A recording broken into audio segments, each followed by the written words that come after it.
in the book of 2 Timothy. 2 Timothy chapter 2.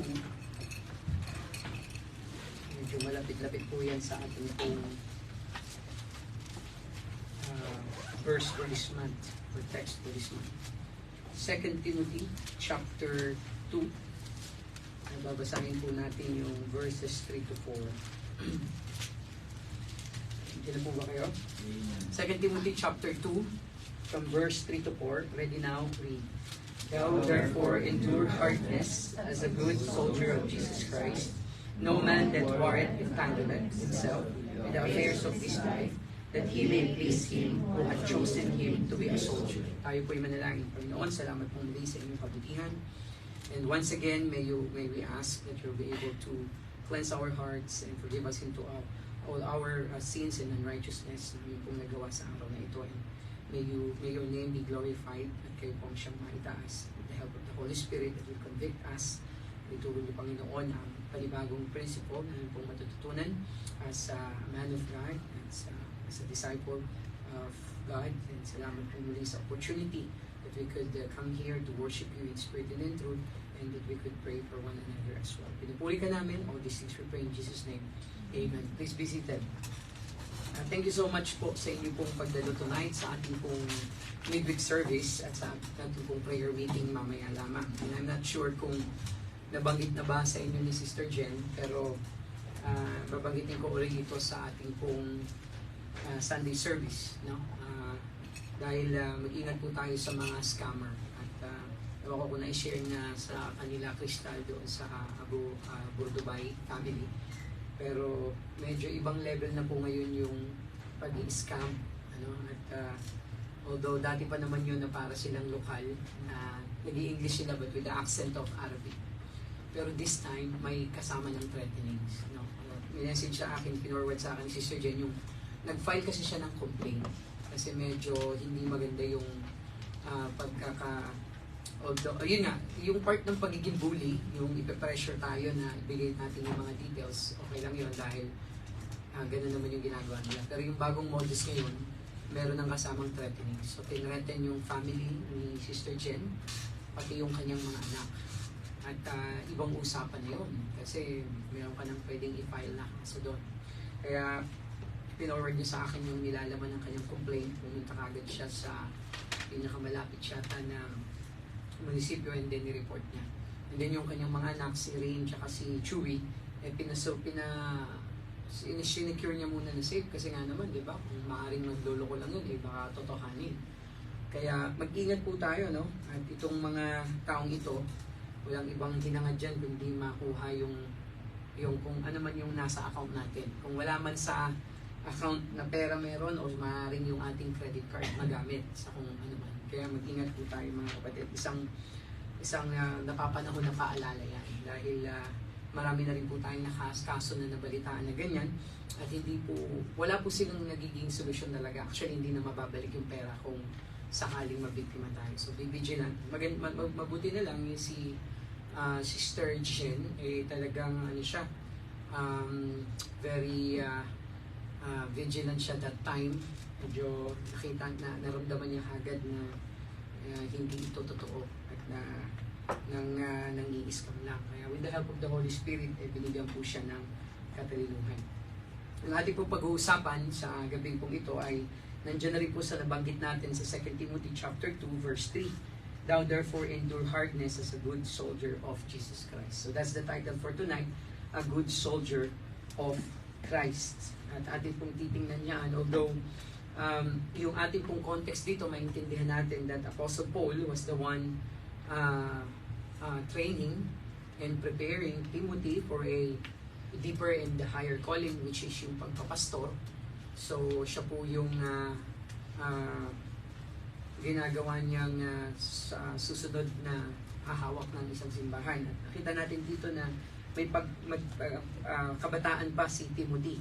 At maintindihan natin dito na since ang context nito ay training, okay, mentee and mentor, pero makikita natin dito na it could also apply in our personal life. So, hindi lang po ito dun sa magpapastor as a servant of the Lord in the church, servants, and not only as a father So lahat po applicable to, kundi lahat pong bawat isa sa atin.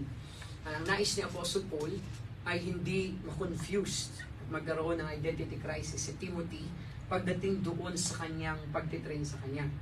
So, Paul was actually very careful in explaining to Timothy during the time ng kanyang training sa kanya kung ano yung dapat niyang gawin at yung hindi niya dapat gawin. Kaya pansinin niyo, kung babasahin natin yung chapter 2, kung tatapusin natin yan, may binanggit pa diyang flee unto youthful lusts. Kasi nga si Timothy ay bata pa at siya yung bago pa lamang magpapastor. So, ito po yung makikita natin dito. The same principles will apply to all believers and to all Christians. At marami pong mga binanggit ditong mga analogy si Apostle Paul nung kanyang ibinigay yung chapter 2 ng 2 Timothy. Pero magko-concentrate lang po tayo sa isang analogy na makikita natin dito sa verse 3 na walang iba kundi yung pagiging soldier. So ang ating pong Panginoon, gumamit po siya sa atin ng iba't ibang mga tawag, ng mga pangalan sa atin. To those believers who accepted the Lord and Him as our personal Lord and Savior, marami pong mga terms na kanyang ginamit. At gumamit siya ng tinatawag na ibang mga tawag para particularly maintindihan natin na even in a practical sense, tayo po'y tinawag at tayo po'y anak ng Panginoon na kahit saan tayo dalhin sa ating buhay, hindi mawawala yung identity na yan.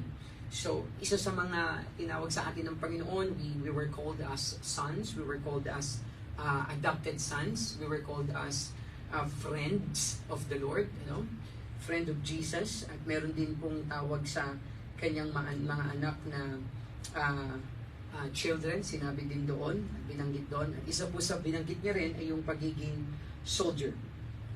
Tinawag niya rin tayo ang being a good steward, sower of the word.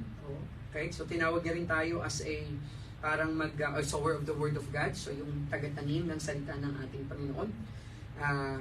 And then isa nga dyan yung pagiging soldier. Kung papansinin natin, mga kapatid, maraming beses na rin nag-mention si Apostle Paul yung pagkukumpara sa sundalo, sa pagiging sundalo. Marami yan, makikita natin sa Philippians. Kasi nga napapanahon kailangan niya or maaaring ginamit niya yung analogy, yung comparison sa pagiging soldier or military individual during that time. At ikinumpara niya sa pagiging Kristiyano. Kasi during that time, most of the epistles he was writing, particularly yung Philippians, nasa loob siya ng kulungan. So he was actually under the jurisdiction of the Roman government. So maintindihan natin, may mga ginamit siya yung whole armor of God.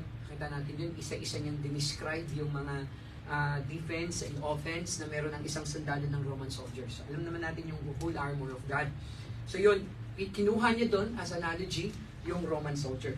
At dito naman, kinumpara niya sa isang soldier. Hindi na nakakabigla dahil because he was in the military state during that time. He was imprisoned himself. Kaya nga makikita natin dito kung bakit niya kinukumpara ang isang mga Kristiyano o ang isang Kristiyano sa pagiging isang sundalo. Okay, so tingnan po natin yung point number 1. So, a good soldier of Christ. Makita natin dyan sa verse 3, thou therefore endure hardness. So, masasabi natin na ang isang mananampalataya o ang isang sundalo na tinawag ng ating Panginoon para tawaging isang mabuti, mahusay na alagad ng ating Panginoon, sundalo ng ating Panginoon, ay siya yung nagto-tolerates ng hardship. The one who endures hardship or tolerates hardship. Ibig sabihin po ng tolerates dyan, meaning a believer that can be able to tolerate pain. So yun ang ibig sabihin ng tolerates dyan or tolerate. So ang isang mananampalataya, ang isang sundalo, makikita po natin yan kung paano yung kanya pong training sa kanya pong profesyon na kanyang pinili. So during this time, for sure, although yung military or yung soldier in the mind of Apostle Paul while writing and giving this to Timothy, with the moving of the Holy Spirit, ang kanyang nasa isip ay yung Roman soldier marahil during that time. At, pero sa atin, pwede nating tingnan din yung training or yung itsura ng mga sundalo sa ating kapanahunan. Maintindihan natin na training pa lang, hindi po biro-biro yung kanila pong ginagawa. So, we just imagine that the series and the months or even years of training ng kanilang ginagawa. Hindi yan sila maaaring po pwedeng magbibisyo or hindi yan sila po pwedeng kumain ng marami. Diba? Hindi nila pwedeng pabayaan yung kanilang sarili, lalong-lalo na kung sila po hinahanda sa isang gera. So So maintindihan natin yan, no? Wala namang gera sa Pilipinas, pero panay ang kanilang training.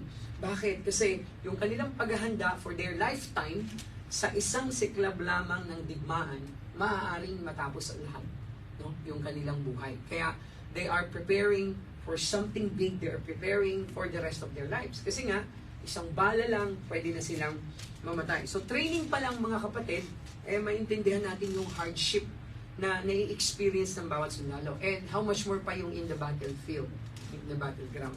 So sobrang hardship na rin yung mararanasan pa rin nila yan. Andiyan na yung mawalan sila ng pagkain, kung sila yung nasa gera, no? Just imagine yung World War II, yung World War I na nangyari sa iba't ibang lugar around the world. Makita natin yung hirap, no? Andiyan yung during the time, if you're going to track down the history of UK, makita natin, no, kung marami yung mga namatay sa baril, marami rin namatay sa daga, no? Makita mo no? Kasi nga yung hardship, yung hirap nila. They were deprived to went back to their families kasi nga kailangan nilang ipagtanggol yung kanilang bansa. So the idea is for them to protect the sovereignty and the freedom of their country. Ganun po yung kanilang hardship, kaya they will actually endure the hardship, mapatraining pa lang or in the battleship. Ganun din po sa atin as a Christian. Since ang analogy ay sa atin, so ganun din po yung hardship na meron tayo. So maaaring wala na po tayong, yung kumpara sa sundalo, hindi na marahil bala o hindi na rin siguro pagtigma physically ang ating pong laban sa ngayon. Pero alam natin that we are battling against principalities. We are battling against Satan, the power of darkness, okay? The rulers of this world. So yun naman po yung kinakalaban natin. That's why the ministry is not an easy job. Kung ating pong titingnan yan sa trabaho ng isang pastor, sa trabaho ng mga preachers, mahirap po yan. Hindi po pwedeng tatamad-tamad.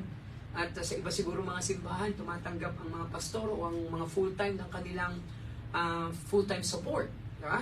So, ang isang pastor o isang preacher na tumatanggap lamang ng support, pero hindi naman siya nag-work hard sa battle na itinalaga sa kanilang Panginoon, medyo hindi yata nakaka-bless yun sa harap ng Panginoon. And the Lord will not bless that kind of church kung ganun lamang po ang magiging kapalit. At nakakahiya sa isang man of God, sa isang servants of the Lord, that they're just accepting the salary without working in the Lord's work, in the Lord's vineyard. So imagine niyo yan mga kapatid.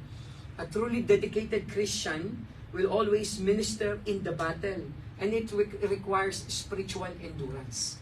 So doon sa mga soldiers, kailangan nila ng physical, mental, emotional endurance, mapalayo ka sa pamilya mo, yung pagsugod sa mga kaaway, it requires talino, and then physical fit ka dapat, hinanda sila kung sila man ay mapunta sa dagat, hinanda sila sa endurance sila sa tubig, hinanda sila sa kung wala man silang pagkain for how many days.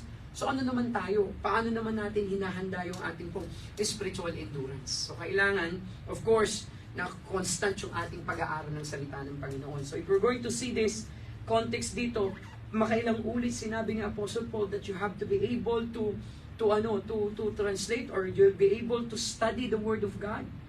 Okay? Ang kailangan ng Panginoon, di ba sabi sa Romans, 2 Timothy 3:16, all Scripture is given by inspiration of God and is profitable unto doctrine, for reproof, for correction. So the man of God should divide or should study the Word of God, that the man of God may be perfect, thoroughly furnished unto all good works. So ito po yung kailangan as part ng spiritual endurance ng mga mananampalataya, that they will continue to divide and to study the Word of God. Ito yung paghahanda na ginagawa natin in order for us to endure or to tolerate the hardship in the ministry. So kasama na dyan, syempre yung emotional side, okay, yung physical side, kapag nagkasakit tayo, hindi naman po pwede na kapag tayo nagkasakit, kung sa trabaho natin, pwede tayong mag-sick leave, di ba?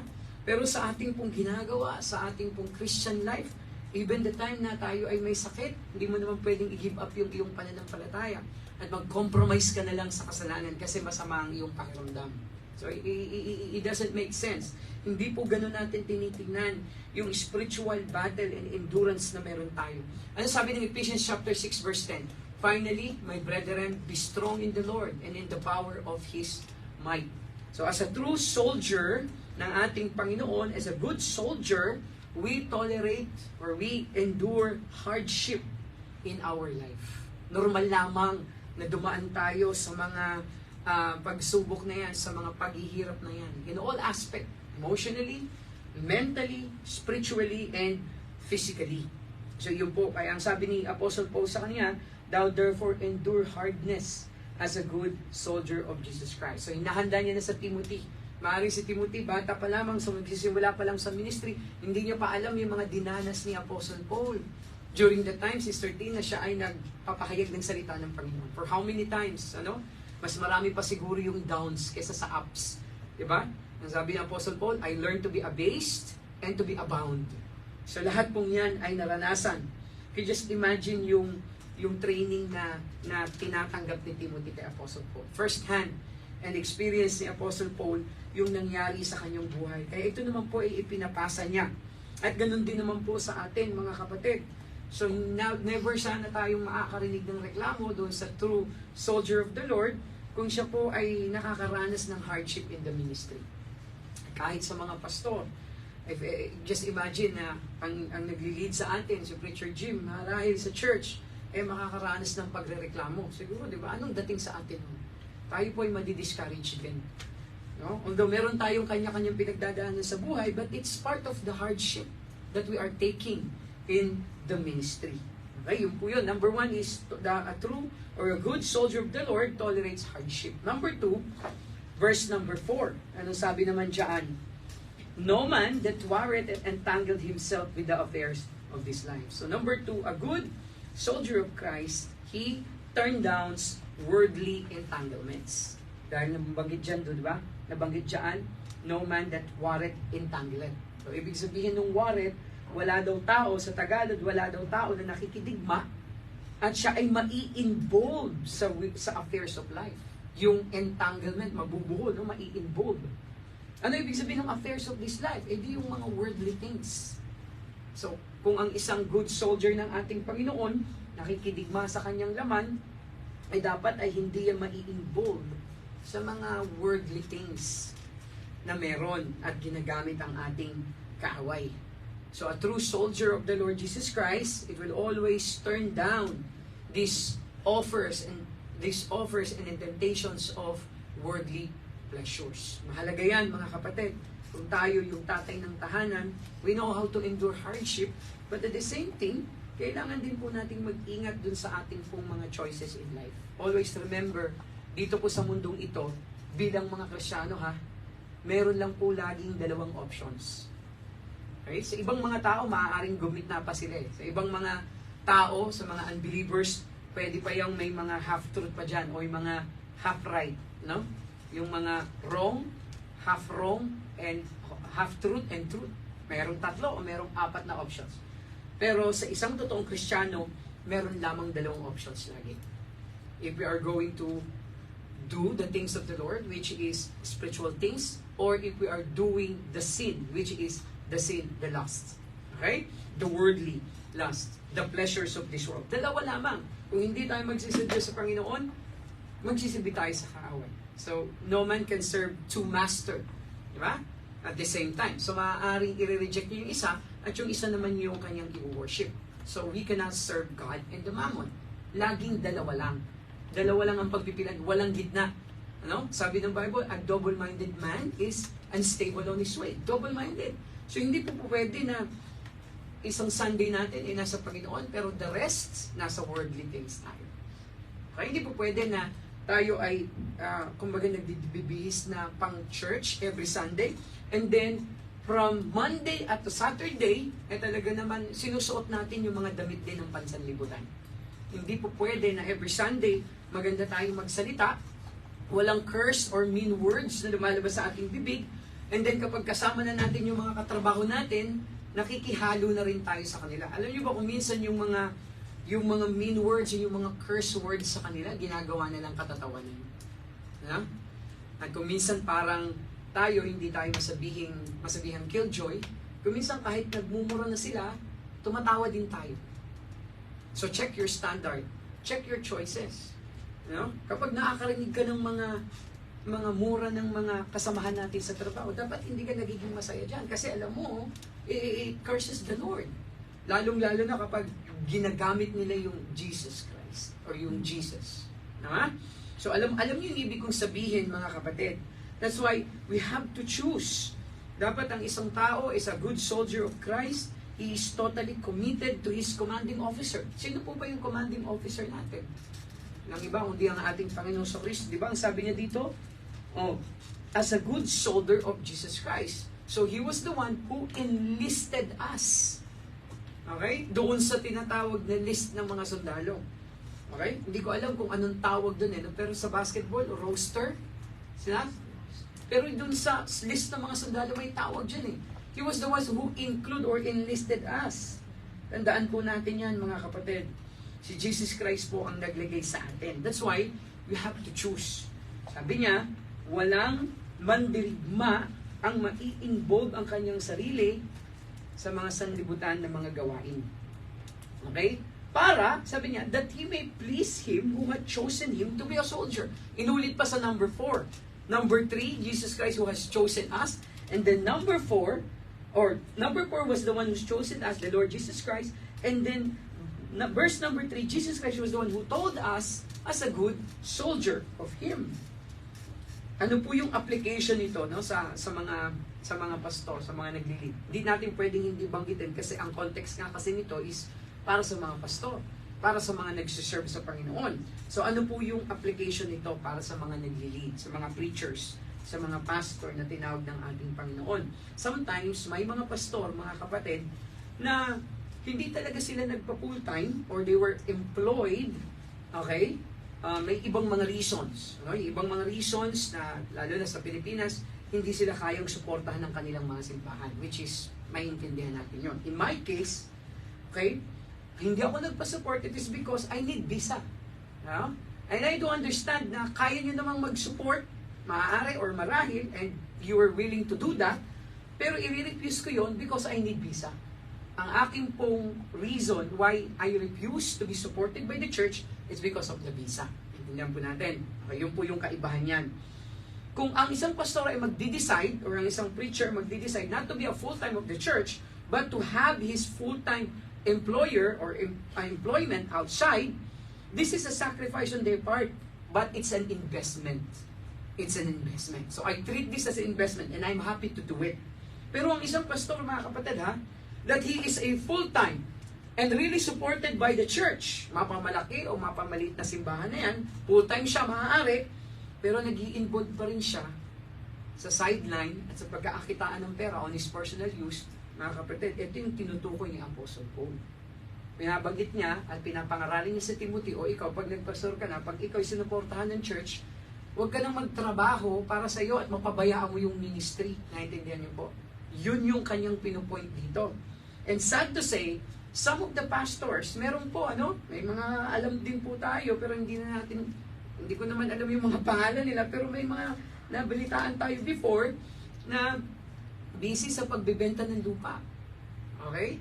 Mas maraming time sa pag-aalok ng lupa at kuminsan ginagamit yung mga miyembro para alokan ng lupa at maakuha ng porsyento kesa sa pag-minister. Ay considering full-time pastor or preacher ito. Ayun ang ibig sabihin ni Apostle Paul dito. Okay, dapat nakakahiya na ang isang tinawag ng pastor na magpastor ng Panginoon, na magpastor sa isang simbahan at suportado ng sa simbahan ay mai-involve pa rin sa sideline at din sa worldly entanglement. Kaya kung mamarapatin, mas maganda siguro na wag na lang siya magpa-support at wala namang masama kung kumita para sa pamilya.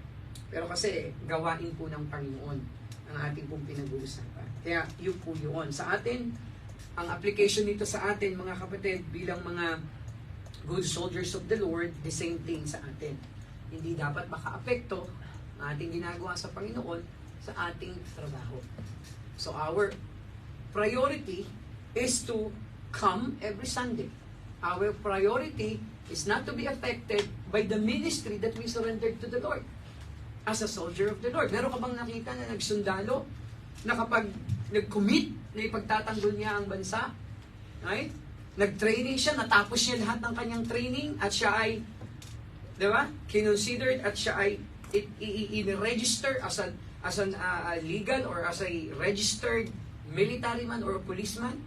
And then, nung inassign na lang siya ng kanyang superior, okay, pupunta ka sa Hulu ha, tapos na yung training mo, graduate ka sa PMA, pupunta ka sa Hulu. That's your first mission, soldier. Okay, I quit. I don't want to go there. Pwede bang mamili ang sundalo? Hindi.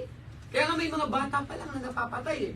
Anong ibig sabihin nun mga kapatid? Their duty is their priority in their life. Yun yung kanilang sinumpaan. Yun yung kanilang pinaghirapan, tinapos nila para sa inang bayan. The same thing sa atin.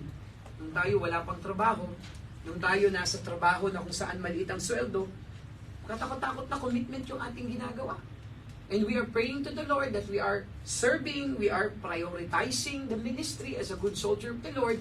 Pero nung dumating na yung trabaho, dumating na yung offer, kung minsan nakakalungkot, as we apply this principle, pinag-usapan na yung Sunday, dahil malaki ang sahod at malaki ang offer, tabla-tabla na lang. That's the reality. No? And I should say, hindi po mabuting soldier ng Panginoon yun. Kasi bakit? Madali niya lang ipagpalit yung kanyang panata sa ating Panginoon. Nabanggit ito sa mga leaders. Diba yung salitang palabra de honor? Saan ba natin nakuha yan? Diba sa mga Kastila? Pinamana sa mga Pilipino? Ano yung sabi ng mga kanununuan natin, mga matatanda? O anak, ingatan mo yung iyong pangako. Ang tawag dyan, palabra de honor. Nakuha natin sa mga Kastila. Once you said, yes, I will do that. Kapag nagnangako ka sa isang tao, palabra de honor. Ibig sabihin, nakataya ang iyong pagkatao dyan. Mahirap ka man o mayaman ka man, kapag yaan ay hindi mo ginawa, aba, nakatatak na sa iyo yan na hindi ka tumutupad sa iyong pangako. Kaya nga, di ba? Sa atin, sa kanino po ba tayo nangangako? Bakit nakakalungkot na sa sandaling masilaw lamang ng tawag ng temptasyon ng sanlibutan ito, nakakalimutan na natin yung pinangako natin sa Diyos na lumikha sa atin. So nakakahiya sa isang soldier na kaya kanya pong i-reject yung kanyang duty na obligation sa kanyang commanding officer. No? At nakakatuwa naman dun sa good soldier of the Lord na talagang pinaglalaban niya yung kanyang Sunday. Alam niya that he cannot or she cannot turn down or she cannot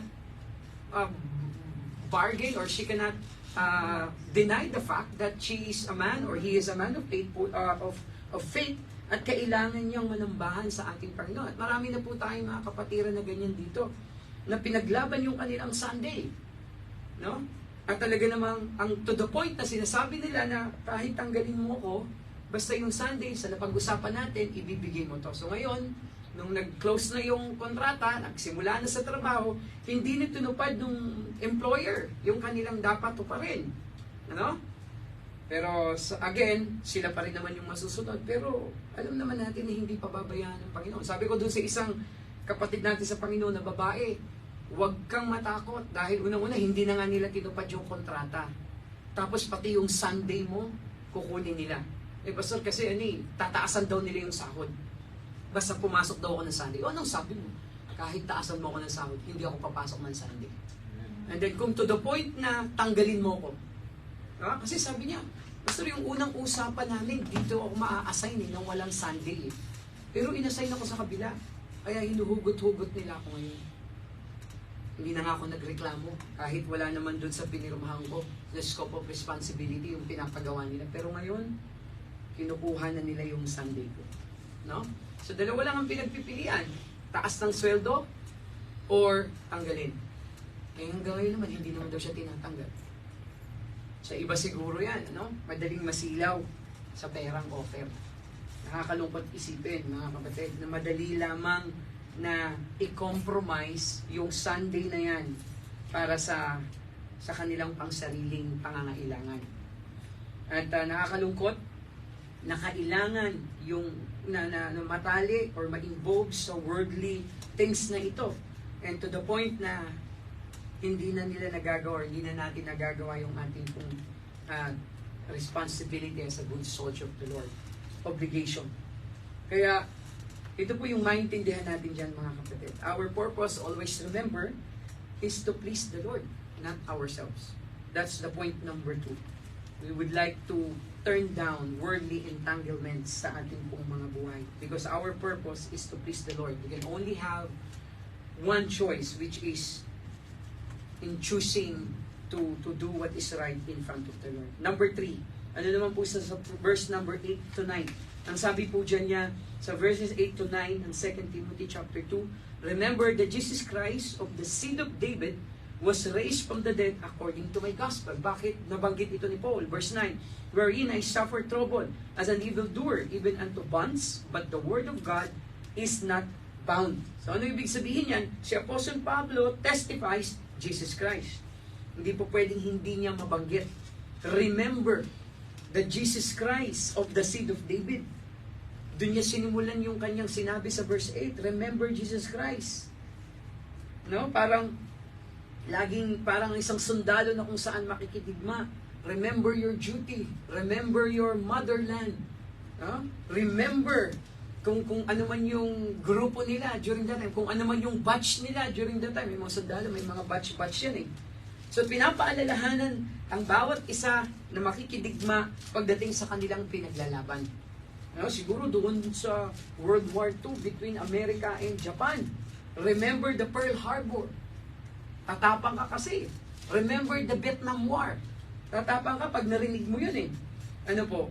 So dito, the same thing sa atin, mga kapatid. We always testify the Lord Jesus Christ. Remember Jesus Christ. He was the one who enlisted us dito po sa pakikidigma na ito spiritually.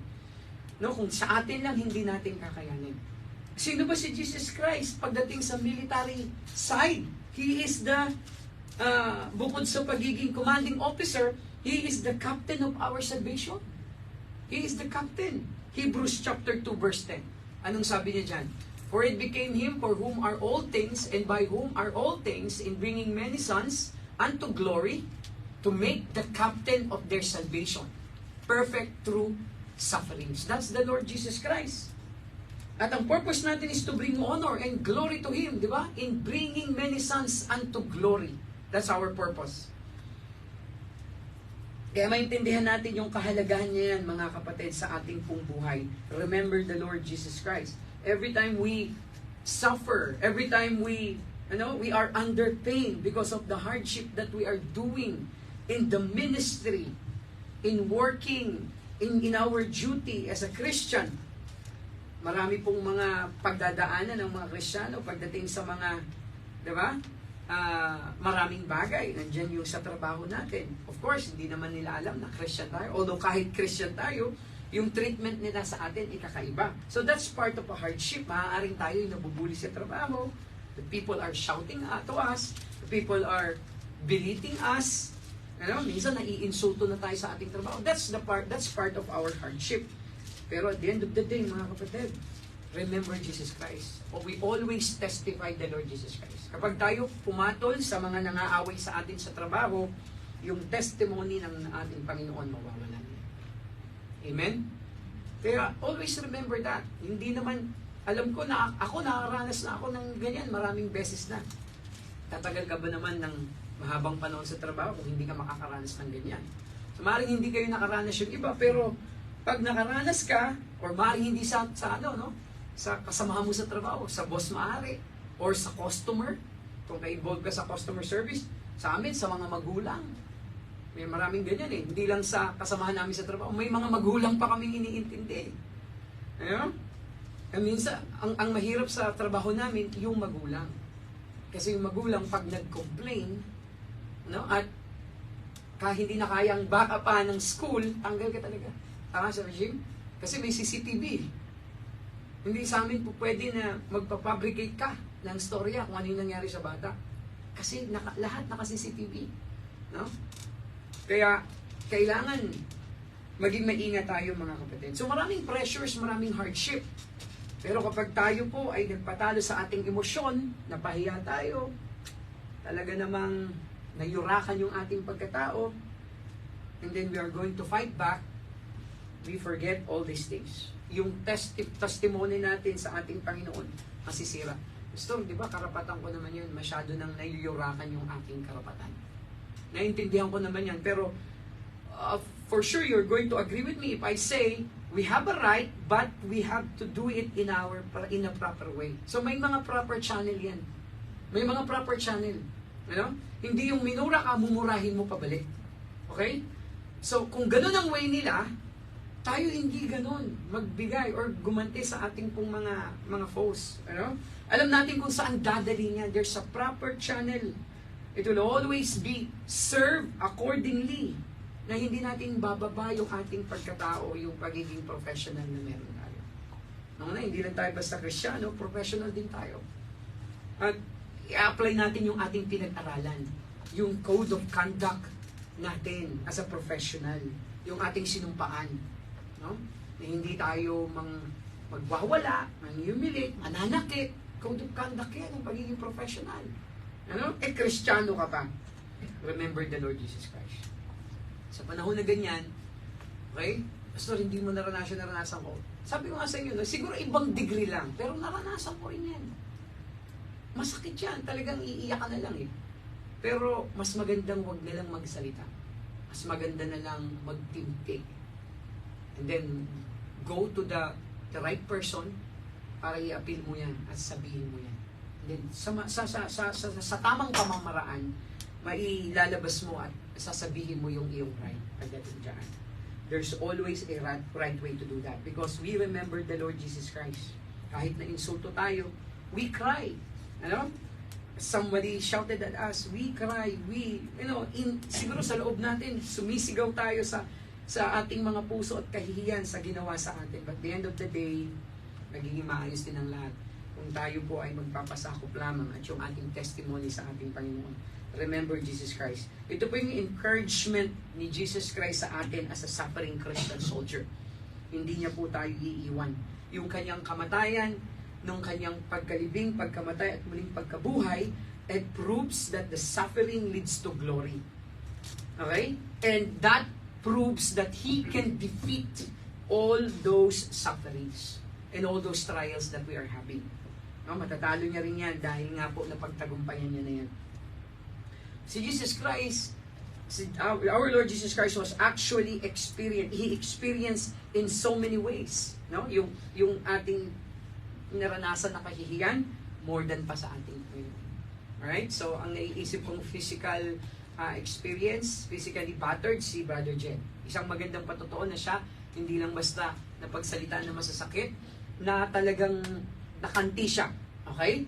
And I should say that's a physical bullying. At pwede talagang isang pa na yan sa Dubai Municipality. Pero mga kapatid, si Jesus Christ, hindi lang basta na battered. Ano? He was suffered violently. He was abused violently. Sa pananalita, physically, hanggang sa kanyang ikinamatay. Kaya nga, at the end of the day, ano sabi ni Brother Jed, testimony niya pa rin ang mahal. About the Lord Jesus Christ pa rin. Hindi na lang yung sa sarili niya, sa Panginoon na lang.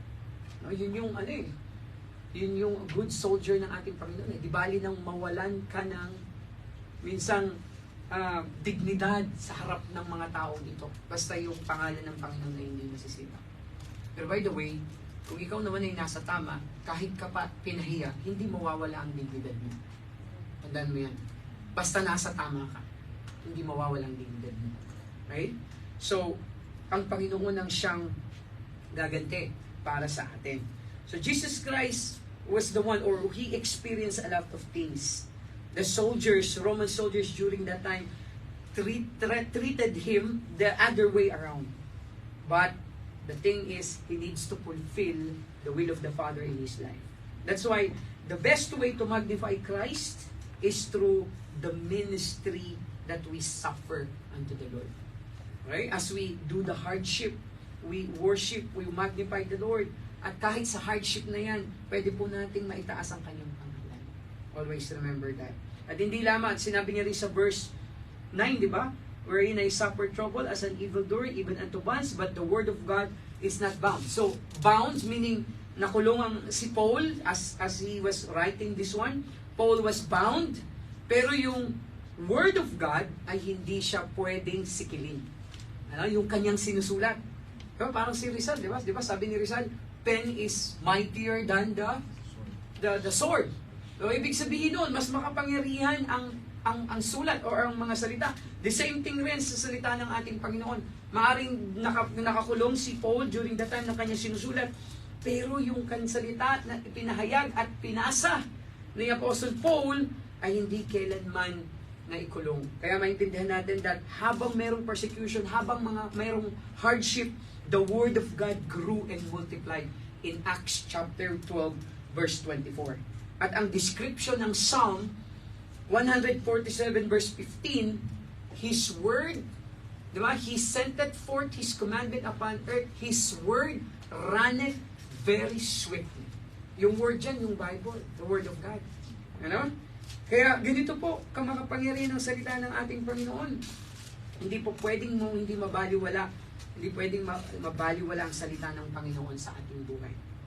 Kaya tandaan natin yan, we always testify the Lord Jesus Christ. So tolerate hardship as a good soldier of the Lord. Turn down worldly entanglements. Testify Jesus Christ. Number 4, yung sinabi niya sa verse 10. Andon, therefore I endure all things for the elect's sakes. Binanggit niya yung elect's sakes. Ano yung elect doon? Christians. Kapatid sa Panginoon, brethren in the church. The elect are God's people, chosen by His grace and called by His Spirit. Sabi ng 2 Thessalonians 2:13-14. So, ibig sabihin yan, si Apostle Paul, or gusto niyang ituro kay Timothy as a good soldier of the Lord, isipin mo rin yung mga kapatid mo sa Panginoon. Okay? Hindi lang basta si Paul, kahit nag-suffer siya, nag-suffer din siya para sa mga kapatiran sa Panginoon, sa simbahan. At ganun din, para ma-reach out yung mga hindi pa nakakilala sa ating Panginoon, ay isipin niya rin yung pakikisama niya sa mga ka-church members. Alam niyo po, ang isang sundalo na iniisip niya lang yung kanyang sarili, di ba? Kapag sundalo ka, hindi po pwedeng walang teamwork. Hindi po pwedeng hindi mo po protektahan yung kasama mo. Ano? Baka mamaya ang pumatay pa sa iyo yung kasama no, Brother Jim, no? Kapag nakitang makasarili ka, kapag nakitang tumatakbo ka, nagtatago ka para mailigtas mo yung sarili mo instead of, I do believe, no, wala naman ako sa military, pero nag-C-18 naman ako, pero part ng kanilang program is to protect the camaraderie, no? Is to protect the co-soldiers. Lagi yan, pag susugod yung isa, may mga protector yan. Kanan, kaliwa, meron yung nakaabang muna pagtatakbo para susuportahan. As a good soldier of the Lord, kapag ang ating sarili lang ating iniisip, ay nagiging disloyal tayo sa ating Panginoon. Hindi tayo maaasahan sa anumang laban. So think about that. Kaya nga, di ba, as a good soldier of the Lord, as you grow, hindi na dapat yung nagiging maarte tayo sa gawain ng Panginoon. Isipin mo yung tama mo, isipin mo yung bugbog mo, sugatan ka sa ministry, nahihirapan ka, isipin mo rin yung iba. Isipin mo na sila rin, may mga pinagdadaanan. May mga battles din sila in life, may sakit din sila, pero they are pursuing the Lord.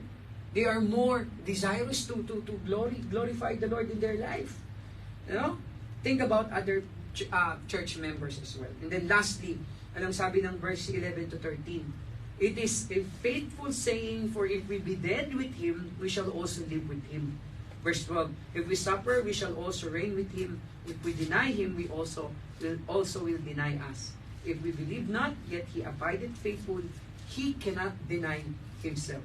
Yung faithful dyan, mga kapatid, ito yung statement of faith para sa mga believers.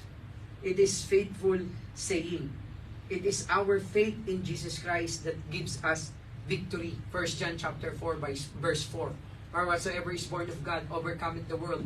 And this is the victory that overcometh the world, even our faith. So number 5 is, he, the good soldier, trusts his commanding officer. Commanding officer, walang iba kundi ang ating Panginoong Jesucristo. We do not fear the enemies. A good soldier do not fear the enemies. Kasi nga, kinonquer na ito ng ating commanding officer. Pagtagumpayan na ng ating Panginoon. So hindi tayo natatakot sa kaaway. Kilala natin kung sino sila at kung ano yung pwedeng gawing harm sa atin. Kaya nga mga kapatid, always remember that our commanding officer. When the time na magro-roll call na yung ating commanding officer in his glory, anong klaseng medal ang ating matatanggap? Kaya nga sabi niya sa verse 13, if we believe not, if He abideth faithful, He cannot deny Himself. In sa verse 12, if we suffer, we shall also reign with Him. If we deny Him, He also deny us. So ang isang unbeliever, kapag i-deny niya ang ating Panginoon, of course, the Lord will deny that man. Pero if we're going to put our faith to the Lord alone and not to our feelings, makikita natin that as a commanding officer, our trust to Him will be worthy of everything. Kasi we do not put our faith in our feelings. Diba? We put our faith in our commanding officers, the Lord Jesus Christ. As I close, sabi nga po ng great missionary, binanggit din po ito ni Pastor Ricky Paterno, ni Hudson Taylor, sabi niya, it is not by trying to be faithful, but in looking to the faithful one, that we win the victory. Okay? So normal lamang po that we do our duty, gampanan natin yung ating mga responsibility, but again, we will be not becoming like faithful as in up to the end. May mga times na kung saan may mga commitment tayong hindi mapupulfill. May mga times na kung saan may mga kasalanan na tayo ay magagawa. And if we're not going to be very, very careful, of course, may consequence tayong aanhin. But as we look to the faithful one, yun po yung ating magiging victory. Ano man yung mangyari as a good soldier of the Lord, babangon at babangon tayo because He is the one that is faithful up to the end. Okay? So tayo pong lahat ay mananalangin at magpapasalamat tayo sa ating Panginoon. Yung ating application nito sa ating buhay para tayong mga sundalo. But again, at the end of the day, we will not quit. We will continue serving the Lord as a good soldier of Christ. Lord, salamat po